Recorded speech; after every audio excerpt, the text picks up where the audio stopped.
Hello everyone, मेरा नाम है कंचन और आज की क्लास में आप सभी का स्वागत है। तो आज की क्लास का विषय है हमारा प्रारंभिक कथन, क्या, कब, कहाँ और कैसे। तो आज की क्लास हमारी कक्षा 6 एनसीईआरटी के बेस्ड पर है, जिसमें हम सार्वधायिक, महत्वपूर्ण और सामान्य प्रश्नोत्तर को सॉल्व करेंगे। ठीक है, तो चलिए आज की क्लास को शुरू करते हैं।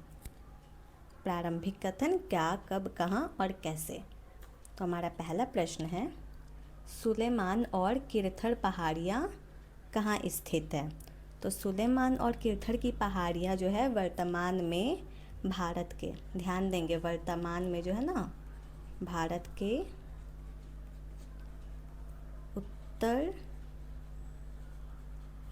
उत्तर पश्चिम अर्थात पाकिस्तान में स्थित है। ठीक है, तो एनसीईआरटी के अनुसार इसी क्षेत्र में लगभग 8000 वर्ष पूर्व, कितना, 8000 वर्ष पूर्व आरंभिक मानवों ने सबसे पहले गेहूं और जौ जैसी, ठीक है, गेहूं और जौ जैसी महत्वपूर्ण फसलों को उगाना शुरू किया था।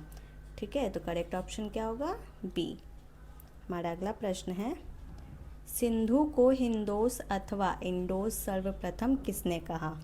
तो ईरानी तथा यूनानी ने सिंधु को हिंदोस अथवा इंडोस सर्वप्रथम कहा। ठीक है, तो लगभग जो है ना 2500 वर्ष पूर्व, 2500 वर्ष पूर्व जो है भारत के उत्तर पश्चिम दिशा में, भारत के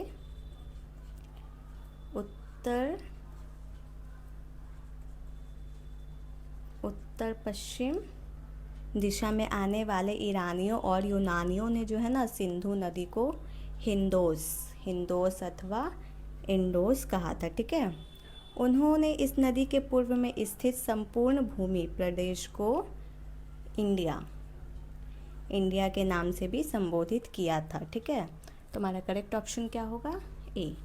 बढ़ते आगे,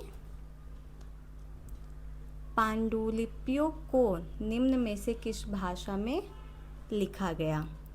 तो प्राचीन काल में ताड़पत्रों या भुर्ज पेड़ की छाल पर, ठीक है, भुर्ज पेड़ की छाल पर हाथ से लिखी गई पुस्तकें पांडुलिपियाँ कहलाती थी। भारत में पाई गई ये पुरानी पांडुलिपियाँ मुख्य रूप से संस्कृत, प्राकृतिक और तमिल जैसी तीनों प्रमुख प्राचीन भाषाओं में प्रचुरता से लिखी मिली है। हमारा करेक्ट ऑप्शन क्या होगा, डी। ठीक है, बढ़ते आगे, भारत को उपमहाद्वीप कहा जाता है क्योंकि दक्षिण एशिया को उपमहाद्वीप जो है कहा जाता है क्योंकि यह आकार में बहुत विशाल है। ठीक है, और इसके अलावा यह शेष एशिया महाद्वीप से विशाल समुद्रों, ऊंची पहाड़ियों और पर्वत श्रृंखलाओं द्वारा प्राकृतिक रूप से पूरी तरह अलग थलग और सुरक्षित रूप में बटा हुआ है।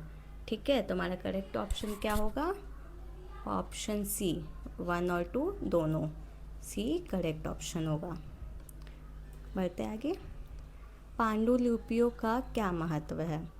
तो पांडुलिपियों का ऐतिहासिक महत्व अत्यधिक है क्योंकि इनमें हमें प्राचीन धार्मिक मान्यताओं, अनुष्ठानों, राजाओं के जीवन चरित्र, दवाओं तथा विज्ञान की जानकारी मिलती है। इसके साथ ही ये प्राचीन काल के महाकाव्यों, कविताओं और नाटकों और स्तंभ लेखों के गहन अध्ययन में भी बहुत सहायक होती है। ठीक है, तो हमारा करेक्ट ऑप्शन क्या होगा, डी। ऑप्शन डी जो हमारा सही आंसर होगा। बढ़ते आगे, बुर्ज होम में आवास के संबंध में निम्नलिखित कथनों पर विचार करें। तो कथन क्या है, बुर्ज होम में लोग गड्ढे के नीचे घर बनाते थे। दूसरा, पुरातत्वविदों को झोपड़ियों के अंदर तथा बाहर दोनों ही स्थानों पर आग जलाने की जगह मिली।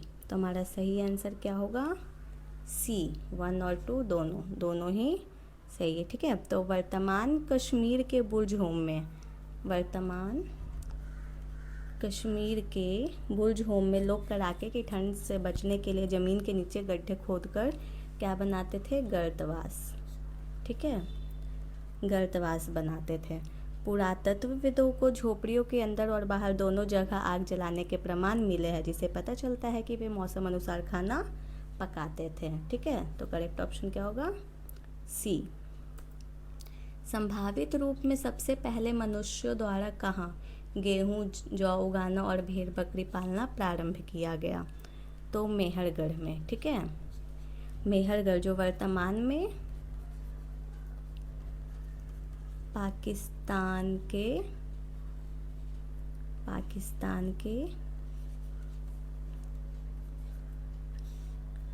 बलूचिस्तान, ठीक है, पाकिस्तान के बलूचिस्तान प्रांत में स्थित है। ठीक है, तो वह पहला ज्ञात स्थान है जहाँ स्त्री पुरुषों ने सबसे पहले गेहूं और जौ उगाना सीखा।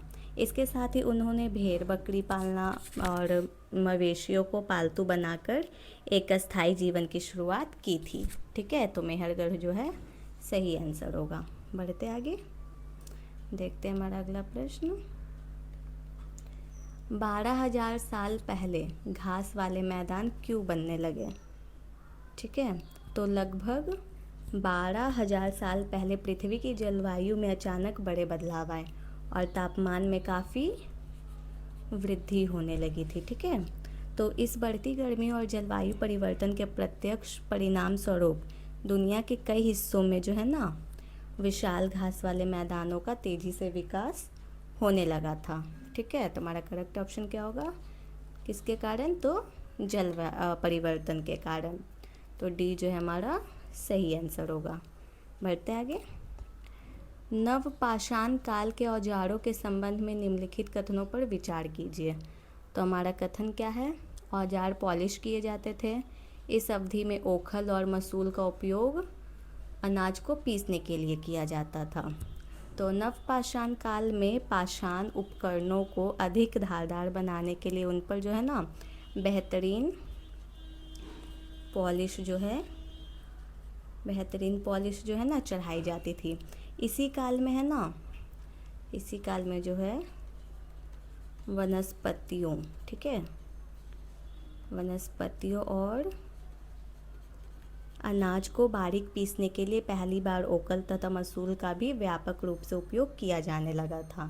तो हमारा करेक्ट ऑप्शन क्या होगा? सी, दोनों, 1 और 2। ठीक है, बढ़ते आगे। प्रारंभिक मानव आखेटक खाद्य संग्राहक के रूप में एक जगह से दूसरी जगह क्यों घूमते थे? तो प्रारंभिक मानव एक स्थान के भोजन संसाधनों के समाप्त होने, जानवरों का शिकार करने के लिए उनके पीछे जाने, अपने मवेशियों के लिए नए चारागाह ढूंढने और बदलते मौसम के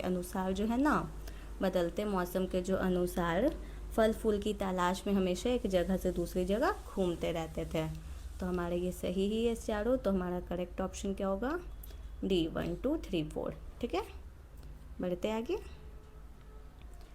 मेसोलिथिक या मध्य पाषाण युग के संबंध में निम्नलिखित कथनों पर विचार करें। तो हमारा कथन क्या है? इस समय पत्थर के औजार को माइक्रोलिथ कहा जाता था। पत्थर के औजार आकार में बड़े थे। इस समय पुराने किस्म के औजार अनुपस्थित थे। तो मध्य पाषाण युग में जो है ना पत्थर के औजार आकार में जो है ना औजार जो है आकार में बहुत छोटे हो गए थे। ठीक है, तो जिन्हें माइक्रोलिथ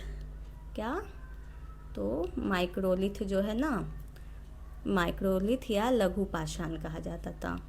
माइक्रोलिथ या लघु पाषाण जो है कहा जाता था। ठीक है, हालांकि इस युग में छोटे औजारों के साथ साथ पूरा पाषाण काल के पुराने और बड़े किस्म के औजारों का उपयोग भी पूरी तरह समाप्त नहीं हुआ था। तो इसलिए हमारा करेक्ट ऑप्शन क्या होगा? सी, केवल 1। ठीक है, बढ़ते आगे। हड़प्पा सभ्यता के अंत होने का क्या परिणाम हुआ? तो हड़प्पा सभ्यता के पतन के बाद लोगों ने पुराने नगरों को पूरी तरह छोड़ दिया। ठीक है, मोहरों, लिपियों, हड़प्पा नगरों को लोगों ने छोड़ दिया, ये भी ठीक है। मोहरों, लिपियों और बाटों का प्रयोग बंद हो गया। ठीक है, और कच्चे माल का आयात रुक गया था। ठीक है, और क्या कहते हैं, लोग जो है ना पंजाब और सिंध छोड़कर, क्या, पंजाब और सिंध छोड़कर पूर्व तथा दक्षिण दिशा में जो है, पूर्व तथा दक्षिण दिशा में नई छोटी बस्तियों में बस गए। ठीक है, तो नई बस्तियों की संख्या जो है बढ़ गई। तो हड़प्पा सभ्यता के अंत होने का परिणाम जो है ये चारों ही हैं। तो ये चारों कथन हमारा सही है, इसलिए हमारा करेक्ट ऑप्शन क्या होगा, डी। ठीक है, नो डाउट। बढ़ते आगे। हड़प्पाई संस्कृति के संबंध में सही मिलान करें। तो हड़प्पा वासी अपनी ज़रूरतों के लिए है ना धातुओं का आयात करते थे। किसका,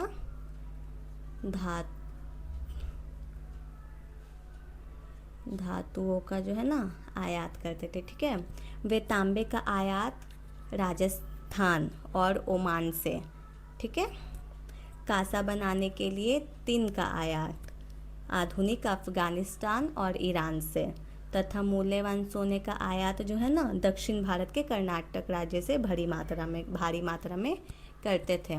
तो ध्यान देंगे, तांबे का आयात कहाँ, राजस्थान और ओमान से। तो इसका राजस्थान और ओमान से। ठीक है, तो 1 का बी यहाँ लिखते पहले, 1 का बी। और क्या, कांसा बनाने के लिए टिन का आयात, कांसा बनाने के लिए जो है ना टिन का आयात आधुनिक अफगानिस्तान और ईरान से। तो 2 का ए। ठीक है, और मूल्यवान सोने का आयात दक्षिण भारत के कर्नाटक राज्य से भारी मात्रा में करते थे, यानी कि 3 का सी। तो हम सही ऑप्शन ढूंढते हैं, 1B 2A 3C। तो ऑप्शन बी जो है हमारा सही आंसर होगा। ठीक है, बढ़ते आगे। हड़प्पाई सभ्यता के अंत के संबंध में इतिहासकारों ने क्या क्या अटकलें लगाई। तो इतिहासकारों के अनुसार जो है ना हड़प्पा सभ्यता के पतन के कई संभावित कारण हो सकते हैं। इनमें जो है ना मुख्य रूप से नदियों का सूखना, जंगलों का विनाश होने का कारण है, मवेशियों द्वारा जो है ना चरगाहों की समाप्ति, भयंकर बाढ़ का आना और शासकों के नियंत्रण समाप्त होने के कारण। तो पूरी तरह से ना समाप्त होना शामिल माने जाते हैं। तो हमारे लिए हड़प्पाई सभ्यता के अंत के संबंध में इतिहासकारों ने जो है ना ये 5 अटकलें लगाई, यानी कि ये सभी कथन सही है। तो इस हिसाब से हमारा ऑप्शन क्या सही होगा, डी। ठीक है, बढ़ते आगे। हड़प्पा कहाँ अवस्थित है। तो हड़प्पा का प्राचीन पुरातात्विक स्थल वर्तमान में जो है ना पाकिस्तान के पंजाब प्रांत में अवस्थित है। ठीक है, लगभग जो है ना 150 साल पहले जब पंजाब में रेलवे लाइन बिछाई जा रही थी, कहाँ, पंजाब में रेलवे लाइन बिछाई जा रही थी, तब इंजीनियरों को सबसे पहले इसी स्थान पर सिंधु घाटी सभ्यता के अवशेष और पक्की ईंटें प्राप्त हुई थी। क्या क्या, सिंधु घाटी सभ्यता के, सिंधु घाटी सभ्यता के अवशेष। ठीक है, अवशेष और क्या, पक्की ईंटें जो है ना प्राप्त हुई थी। तो हमारा करेक्ट ऑप्शन क्या होगा, बी। ठीक है, बढ़ते आगे, देखते हैं हमारा अगला प्रश्न। महान स्नानगढ़ कहाँ अवस्थित है। तो ये स्थित है मोहनजोदड़ो में। ठीक है, मोहनजोदड़ो में। तो महान स्नानगढ़ जो है ना मोहनजोदड़ो के नगर दुर्ग में स्थित है। कहाँ, दुर्ग में स्थित एक विशेष और पवित्र तालाब था। इसे पक्की ईंटों और प्लास्टर से बनाया गया था। किससे, तो पक्की ईंटों और प्लास्टर से है ना बनाया गया था। और पानी का रिसाव रोकने के लिए चारकोल की परत चढ़ाई गई थी। किसकी, तो चारकोल की जो है परत चढ़ाई गई थी। इसका उपयोग संभवतः विशिष्ट धार्मिक स्नानों के लिए होता था। तो सी हमारा सही आंसर है। निम्न में से अग्निकुंड कहाँ मिले हैं? तो हड़प्पा सभ्यता के दौरान कालीबंगन, ठीक है, कालीबंगन राजस्थान, और लोथल यानी कि गुजरात में स्थित, ठीक है। तो गुजरात जैसे महत्वपूर्ण नगरों से पुरातात्वविदों को अग्निकुंड के साक्ष्य मिले हैं, ठीक है।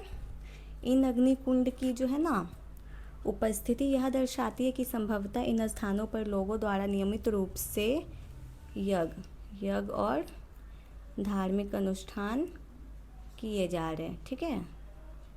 धार्मिक अनुष्ठान जो है ना किए जा रहे हैं। तो हमारा करेक्ट ऑप्शन क्या होगा? ऑप्शन सी, कालीबंगन और लोथल, ठीक है। बढ़ते आगे। हड़प्पाई नगरों की प्रमुख विशेषता क्या थी? तो हड़प्पा सभ्यता के नगर अपनी बेहतरीन योजनाबद्ध बनावट और पकी हुई ईंटों, क्या पकी हुई ईंटों, ठीक है, ईंटों के उपयोग के लिए प्रसिद्ध था।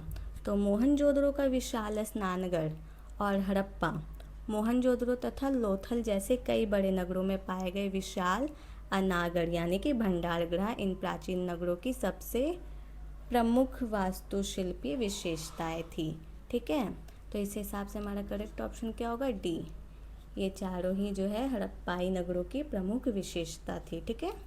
बढ़ते आगे। इनाम गांव के प्राचीन स्थल के संदर्भ में निम्नलिखित कथनों पर विचार कीजिए। तो इनाम गांव भीमा की सहायक नदी घोड़ के किनारे स्थित है, ठीक है, जहां 3600 से 2700 साल पहले, ठीक है, लोग रहते थे, ये भी ठीक है। तो यहाँ वयस्कों को सीधा लिटाकर दफनाया जाता था और क्या कहते हैं, लेकिन उनका सिर जो है ना उत्तर दिशा की ओर होता था। उनका सिर जो है, यहाँ पे मिस्टेक हो गया है, उत्तर होगा, ठीक है। तो उत्तर दिशा की ओर होता था, ना कि दक्षिण की ओर, ठीक है। तो इसलिए कथन 3 जो है पूरी तरह गलत है। तो हमारा सही आंसर क्या होगा? ऑप्शन ए, केवल 1 और 2 जो है सही है। बढ़ते आगे। ऋग वैदिक काल में दासों के साथ कैसा व्यवहार किया जाता था? तो ऋग वैदिक काल में दासों और दासियों को युद्ध में बंदी बनाया जाता था।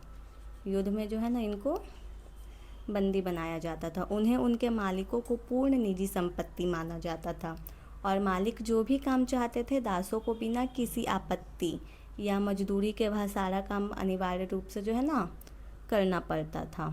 तो ऋग्वेद काल में दासों के साथ कैसा व्यवहार किया जाता था?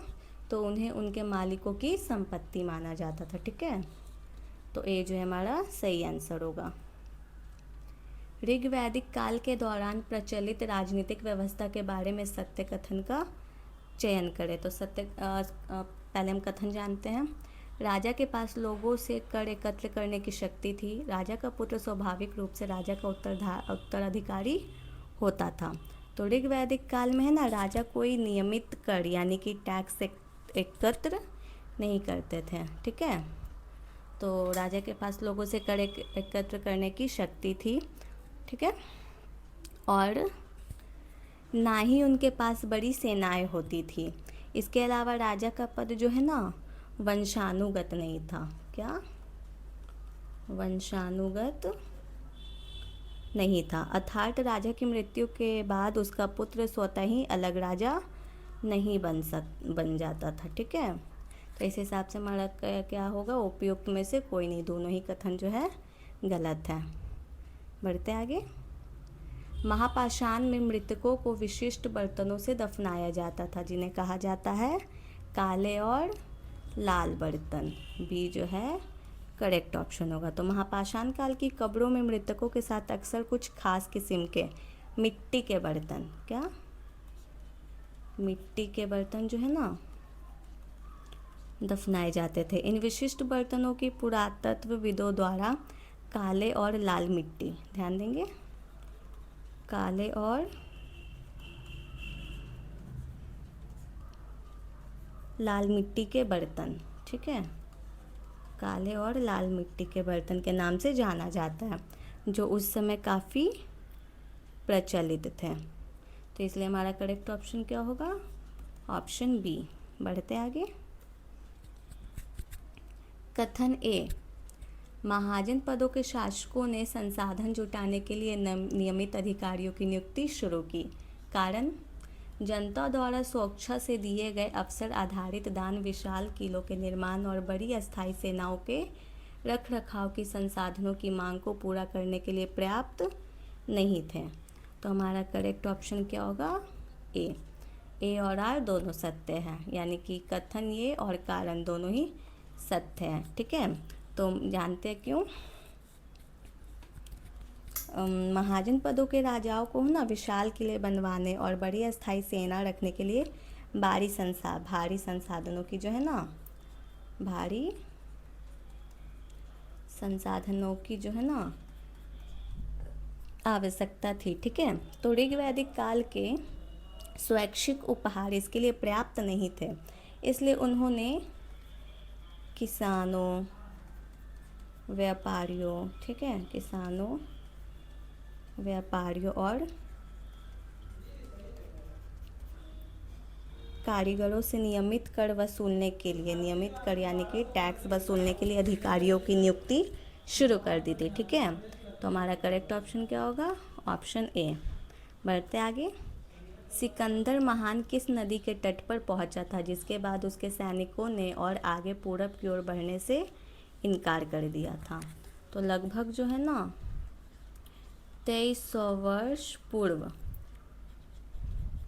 मैसिडोनिया का राजा, 2300 वर्ष पूर्व जो है मैसिडोनिया का राजा सिकंदर विजय करता हुआ, ठीक है, सिकंदर विश्व विजय करता हुआ भारतीय उपमहाद्वीप में ब्यास नदी के तट तक पहुंच गया था।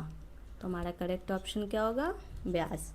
तो परंतु उसके सैनिकों ने आगे बढ़ने से इनकार कर दिया, क्योंकि वे भारत के शक्तिशाली शक्तिशाली शासकों और उनकी विशाल सेनाओं से बहुत डरे हुए थे। ठीक है, विशाल सेनाओं से जो है ना बहुत डरे हुए थे, तो इसलिए हमारा करेक्ट ऑप्शन क्या होगा? बी। बढ़ते आगे। वज्जी संघ की सभाओं में भाग लेने से किन समूहों को सख्ती से बाहर रखा गया था? तो वज्जी संघ एक लोकतांत्रिक गणराज्य था, लोकतांत्रिक गणराज्य था, जहां कई राजा मिलकर सभाओं में निर्णय लेते थे। लेकिन एनसीईआरटी के अनुसार देखा जाए ना, तो इस समाज की महिलाओं, दासों और भूमिहीन खेतीहर मजदूरों यानी कि कर्मकारों को जो है ना इन महत्वपूर्ण राजनीतिक सभाओं में हिस्सा लेने का कोई अधिकार नहीं दिया गया था। तो हमारा करेक्ट ऑप्शन क्या होगा? महिलाएं, दास और कर्मकार। ठीक है, बी करेक्ट आंसर है। वज्जी संघ का वर्णन किस पुस्तक में है? तो वज्जी संघ की राजनीतिक व्यवस्था और कार्यप्रणाली का विस्तृत वर्णन जो है वो है दिघनिकाय नामक प्रसिद्ध बौद्ध ग्रंथ में। ठीक है, बौद्ध ग्रंथ में मिलता है, बौद्ध ग्रंथ में। यह एक अत्यंत महत्वपूर्ण प्राचीन बौद्ध ग्रंथ है, जिसमें भगवान, ध्यान देंगे, जिसमें भगवान बुद्ध के कई प्रामाणिक व्याख्यानों और शिक्षाओं को बहुत विस्तार के साथ संकलित करके सुरक्षित रखा गया। ठीक है, तो सी जो हमारा सही आंसर होगा। बढ़ते आगे। उत्तर वैदिक काल की सामाजिक स्थिति के बारे में निम्नलिखित कथनों पर विचार करें। तो उत्तर वैदिक काल में समाज जटिल हो गया था। क्या हो गया था? जटिल हो गया था। इस समय जो है ना महिलाओं और शूद्रों दोनों को वेदों के अध्ययन के अधिकार से पूरी तरह वंचित कर दिया गया था, तो अनुमति नहीं दी गई थी। ठीक है, इसके साथ ही जो है ना वर्ण व्यवस्था क्या कहते हैं, वर्ण व्यवस्था अब कर्म के बजाय पूरी तरह से जन्म के आधार पर तय होने लगी थी। तो इस हिसाब से जो है ये दोनों ही कथन हमारा सही है। ठीक है, तो सी हमारा करेक्ट ऑप्शन होगा। महाजनपद काल के संबंध में निम्नलिखित कथनों पर विचार करें। तो महाजनपद काल में जो है ना, कृषि क्षेत्र में दो बड़े बदलाव आए, ठीक है। पहला, कठोर ज़मीन को आसानी से जीतने के लिए लोहे के फाल वाले हलों का उपयोग शुरू हुआ, ठीक है। तो हल के फाल अब लोहे के बनने लगे। और दूसरा, धान के बीज छिड़कने के बजाय खेतों में छोटे पौधों का रोपण करके धान की खेती शुरू हो गई। तो धान के पौधों का रोपण प्रारंभ हो गया, ठीक है। तो इस हिसाब से हमारा 1 और 2 दोनों ही कथन सही है। तो सी जो हमारा सही ऑप्शन होगा, ठीक है। बढ़ते आगे। महाजनपद काल में अनाज रखने के लिए किस पात्र का उपयोग किया जाता था? तो महाजनपद काल और उससे पहले के जनपदों में लोग है ना, मिट्टी के, ठीक है, मिट्टी के विशेष बर्तन बनाते थे। इनमें से सबसे प्रसिद्ध चित्रित धूसर मृद भांड थे, जिन पर ज्यामितीय आकृतियाँ बनी होती थी। इनका उपयोग विशेष अवसरों पर जो है ना, महत्वपूर्ण लोगों को भोजन परोसने, ठीक है, भोजन परोसने और कीमती अनाज सुरक्षित रखने के लिए होता था। तो महाजनपद काल में अनाज रखने के लिए जो है ना, चित्रित धूसर मृदभांड पात्र का जो उपयोग किया जाता था। तो इस हिसाब से भी हमारा करेक्ट ऑप्शन होगा। बढ़ते आगे। अफगानिस्तान से प्राप्त होने वाले कंधार अभिलेख के संबंध में निम्नलिखित कथन पर विचार कीजिए। तो हमारा पहला कथन है, अभिलेख पर अशोक शासक का आदेश उत्कीर्ण करवाया गया है। दूसरा, इसे ब्राह्मी भाषा में लिखा गया है। तो अफगानिस्तान के कंधार से प्राप्त अभिलेख अशोक के आदर्श पर उत्कीर्ण करवाया गया था, ठीक है। हालांकि यह ब्राह्मी लिपि में नहीं, बल्कि उस क्षेत्र में बोली जाने वाली जो है ना, यूनानी और अरामाइक नामक, ठीक है, यूनानी और अरामाइक नामक 2 विभिन्न लिपियों और भाषाओं में लिखा गया था। इसलिए कथन 2 जो है पूरी तरह गलत है। कथन 1 सही है। तुम्हारा करेक्ट ऑप्शन क्या होगा? ए, केवल 1, ठीक है। बढ़ते आगे। जनपद का क्या अर्थ होता है? तो प्राचीन भारतीय इतिहास में जनपद शब्द का शाब्दिक और वास्तविक अर्थ जो है ना, उस विशिष्ट स्थान या भूमि से है जहाँ कोई जन यानी कि कबीला या लोग, ठीक है, अपने पैर रखता है और अस्थायी रूप से बस जाता है। बाद में यही जनपद बड़े होकर है ना, शक्तिशाली महाजनपदों में परिवर्तित हो गया। तो हमारा करेक्ट ऑप्शन क्या होगा? बी, जन के बसने की जगह, ठीक है। महाजनपदों का उद्भव लगभग कितने वर्ष पूर्व हुआ? तो NCERT के अनुसार अगर देखा जाए ना, तो आज से लगभग 2500 साल पहले कुछ पुराने जनपद अधिक शक्तिशाली और समृद्ध हो गए थे, ठीक है, समृद्ध हो गए। इन्हें महाजनपद कहा जाने लगा। क्या कहा जाने लगा? इन्हें है ना, महाजनपद जो है कहा जाने लगा, ठीक है। तो मगध, कोसल और वज्जी जैसे इन महाजनपदों की अपनी विशाल किलेबंद राजधानियां होती थी और ये बड़ी अस्थायी सेनाएं भी जो है अपने पास रखते थे, ठीक है। तो करेक्ट ऑप्शन क्या होगा? बी। बढ़ते आगे। भारतीय दर्शन की शाखा को उसके संस्थापक से मिलाइए। तो प्राचीन भारतीय दर्शन के 6 प्रमुख प्रणालियाँ, ठीक है। इनमें वैशेषिक दर्शन की स्थापना कनाद ने, तो इसका ये होगा वैशेषिक दर्शन की स्थापना कनाद ने, योग दर्शन की पतंजलि ने, सांख्य दर्शन की कपिल ने, ठीक है, और पूर्व मीमांसा की स्थापना जैमिनी ने की थी। तो यह ज्ञान की खोज के लिए प्राचीन भारत का सबसे महत्वपूर्ण बौद्धिक योगदान है। क्या है? बौद्धिक योगदान है। ठीक है, तो हमारा करेक्ट हम ऑप्शन से मिलाते हैं। तो 1 का D, 2C, 3B, 4A, option A हमारा सही है। ठीक है, बढ़ते हैं आगे, देखते हैं हमारा अगला प्रश्न।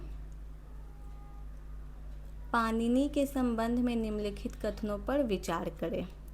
तो महान व्याकरण पाणिनि ने संस्कृत भाषा के लिए एक व्यवस्थित व्याकरण की रचना की थी। ठीक है, और क्या कहते हैं, उन्होंने अपनी रचना में है ना स्वरों और व्यंजनों दोनों को एक विशेष वैज्ञानिक क्रम में व्यवस्थित किया था। इसलिए यह कहना गलत है कि व्यंजन बाद में जोड़े गए थे। तो हमारे हिसाब से जो है ना ये सही और ये जो है गलत कथन है। तो केवल कथन एक जो है वो सही है। ठीक है, तो ऑप्शन ए जो है करेक्ट होगा। बढ़ते आगे, भगवान बुद्ध ने अपना पहला उपदेश कहाँ दिया था? तो उन्होंने दिया था सारनाथ में। ठीक है, ज्ञान प्राप्ति के बाद जो है ना भगवान बुद्ध सबसे पहले वाराणसी के निकट स्थित सारनाथ गए थे। यहीं पर उन्होंने अपना पहला महत्वपूर्ण उपदेश जो है दिया था। इस महान घटना की स्मृति में सारनाथ में एक विशाल स्तूप का निर्माण भी किया गया था। ठीक है, जो आज भी वहाँ मौजूद है। तो बी हमारा सही आंसर होगा। बुद्ध की शिक्षाओं के संदर्भ में निम्नलिखित कथनों पर विचार कीजिए। तो भगवान बुद्ध ने सिखाया कि हमारे जीवन में दुखों का मुख्य कारण हमारी अंतहीन तृष्णा यानी कि लालसा है। तो ये हमारा सही कथन है। और क्या कहते हैं, उन्होंने यह भी स्पष्ट रूप से बताया कि मनुष्य जो है ना आत्म संयम और मध्य मार्ग अपनाकर इस कष्टदायी लालसा और सांसारिक दुखों से हमेशा के लिए पूरी तरह मुक्ति पा सकता है। तो हमारा ये भी कथन सही हुआ। तो हमारा करेक्ट ऑप्शन क्या होगा? सी, 1 और 2 दोनों। ठीक है, बढ़ते आगे। उपनिषद शब्द का सही अर्थ है। तो उपनिषद शब्द का शाब्दिक अर्थ गुरु के समीप बैठना होता है। तो बी जो है हमारा करेक्ट ऑप्शन है। ठीक है, यह ग्रंथ जो है ना उत्तर वैदिक साहित्य का एक हिस्सा है, जिनमें मुख्य रूप से गुरु और शिष्यों के बीच हुए दार्शनिक संवादों को कहानियों के माध्यम से अत्यंत सरल और ज्ञानवर्धक तरीके से संकलित करके प्रस्तुत किया गया है। ठीक है, तो बी हमारा करेक्ट ऑप्शन होगा। संस्कृत व्याकरण की रचना किसने की थी? तो संस्कृत व्याकरण की रचना करने वाले जो है वो है पाणिनि। ठीक है, तो प्रसिद्ध प्राचीन विद्वान पाणिनि ने संस्कृत भाषा के लिए नियमों वाले व्याकरण की रचना की थी। उन्होंने जो है ना स्वरों और व्यंजनों को एक वैज्ञानिक क्रम में सजाकर बीजगणित के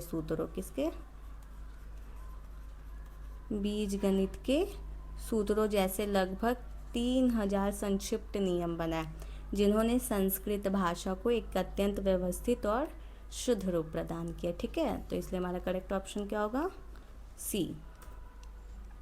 स्वामी महावीर ने अपनी शिक्षा किस भाषा में दी थी? तो जैन धर्म के 24वें तीर्थकार, ठीक है, 24वें तीर्थकार स्वामी महावीर ने अपना उपदेश आम जनता की बोलचाल की भाषा प्राकृत में दी थी। ठीक है, इसका मुख्य उद्देश्य यह था कि समाज के सभी साधारण लोग उनके संदेशों और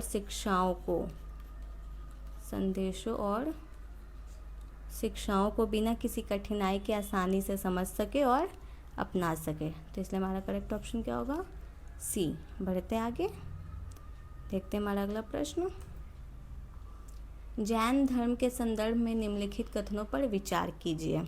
तो जैन धर्म में है ना अहिंसा का कड़ाई से पालन आवश्यक था। ठीक है, इसलिए मुख्य रूप से व्यापारियों ने है ना इसका समर्थन किया। तो ये सही है, मुख्यतः व्यापारियों ने जो है ना जैन धर्म का समर्थन किया। ठीक है, किसानों के लिए इन नियमों का पालन करना बहुत कठिन था, क्योंकि अपनी फसल की रक्षा के लिए उन्हें अनजाने में कीड़े मकोड़ों को जो है मारना पड़ता था। तो साधारणतः किसान वर्ग के लोगों ने जैन धर्म को स्वीकार नहीं किया क्योंकि उन्हें मारना पड़ता था कीड़ों मकोड़ों को। तो इसलिए हमारा करेक्ट ऑप्शन क्या होगा, सी, 1 और 2 दोनों। ठीक है, तो सी जो हमारा सही आंसर है। तो आज की क्लास हमारी यही समाप्त होती है। आज क्लास में हमने बहुत कुछ देखा, मोस्ट इम्पॉर्टेंट क्वेश्चंस। ठीक है, तो मिलते हैं अपने अगले क्लास में। तब तक के लिए आप इसे देखिए, वीडियो को लाइक करें, कमेंट करें और वीडियो को ज़रूर शेयर करें। चैनल को सब्सक्राइब करना ना भूलें। Thank you for watching, follow for more such videos. Thank you.